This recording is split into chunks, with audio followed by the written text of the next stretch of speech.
आइए आइए आइए। इनका परिचय ये है कि इनका नाम है मोइन अहमद।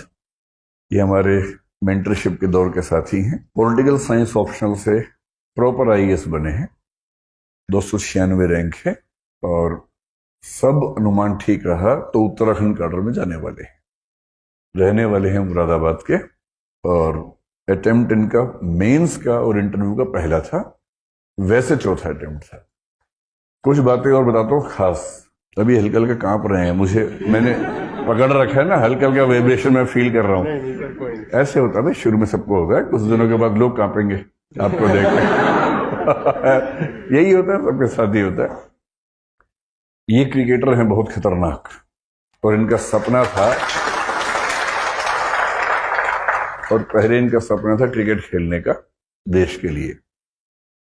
फिर संघर्ष होते हैं अपने अपने, नहीं हो पाया तो 2015 के आसपास इन्होंने अपना साइबर कैफे खोला गांव में और 3 साल साइबर कैफे चलाया 2015 से 18 तक लगभग। ऐसे ही था ना, 18 तक, 16 से 18 तक। कुछ कुछ वहां से सेविंग्स करके फिर इनका सपना हुआ कि भाई आईएएस बनेंगे। फिर ये दिल्ली आए, 3-4 साल स्ट्रगल की। जैसे दृष्टि में अस्मिता योजना है, ऐसे एक योजना, एक फाउंडेशन है कोई, उस फाउंडेशन की योजना में ये शामिल हुए। वहां ये उनका रहना खाना हुआ, पढ़ते रहे लगातार, और इस बार जैसे प्रीलिम्स हुआ एक ही झटके में मेंस भी, इंटरव्यू भी और प्रॉपर आईएएस।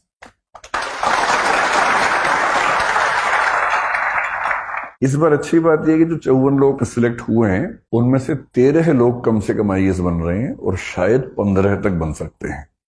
तो जो 13 लोग पक्का आईएएस बन रहे हैं उनमें से एक मोइन है, और ये 2 शब्द कहेंगे आपको मोटिवेट करने के लिए।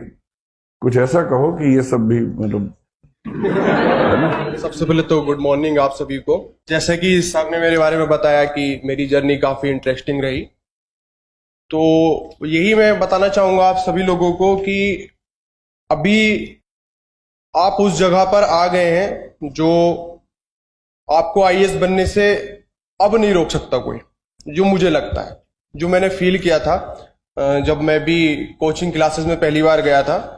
तो जब मैं पहली बार वहां बैठा तो मुझे लगा कि शायद 80 से 90% जर्नी अब खत्म हो गई, क्योंकि बहुत सारे लोग सपने देखते हैं, गांव से होंगे और हिंदी मीडियम है तो मोस्टली हम लोग गांव से बिलोंग करते हैं, तो यहां तक आना ही एक अचीवमेंट है।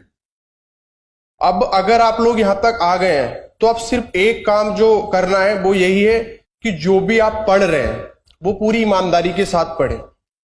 बहुत सारे डिस्ट्रैक्शन होंगे आपके लिए, उन सभी से बचना है और अपनी पढ़ाई जितनी ईमानदारी से आप करेंगे सक्सेस मुझे ऐसा लगता है कि निश्चित रूप से मिलेगी। क्योंकि मैंने जिस बैकग्राउंड से मैं आया, जो मेरी पढ़ाई हुई, स्नातक की भी पढ़ाई कोई इतनी अच्छी नहीं हुई, स्कूलिंग भी मैंने गांव से ली है, तो वो सारी चीजें मैंने पीछे छोड़ दी थी। मैंने यही सोचा था कि यार अब मैं दिल्ली आ गया हूं, अब मैं उन सभी लोगों के बराबर हूं, चाहे वो आईआईटी से पढ़ के आया है, चाहे वो जेएनयू से पढ़ के आया है, चाहे वो एएमयू से पढ़ के आया है, लेकिन अब वो मेरे लेवल पे है। उसकी पढ़ाई अच्छी हुई होगी, हो सकता है वो कुछ चीजों को 6 घंटे में कर लेता हो, तो अगर मेरी पढ़ाई अच्छी नहीं हुई है तो मैं 8 घंटे लगा लेता हूं। अगर हमें मेहनत ज्यादा करनी पड़ रही है तो कोई दिक्कत नहीं है ना, सपना बड़ा है हमारा तो मेहनत भी बड़ी होगी, और खुद पे भरोसा रखो। इस जर्नी में जो सबसे इंटरेस्टिंग चीज है वो यही है कि खुद पे भरोसा रखो कि आप कर सकते हैं। जब मैंने किया है तो यहां बैठा हर एक इंसान कर सकता है।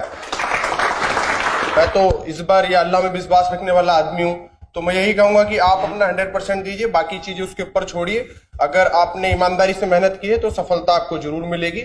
और सिविल सर्विसेज में तो जैसे सर हमेशा बोलते हैं, आपने सुना होगा कि अगर आपने अच्छे से पढ़ाई की है तो जिंदगी में आप बहुत बेहतर करेंगे जहां भी जाएंगे। यही मेरा संदेश है। ठीक है मोइन, बहुत बहुत धन्यवाद, अच्छा लगा।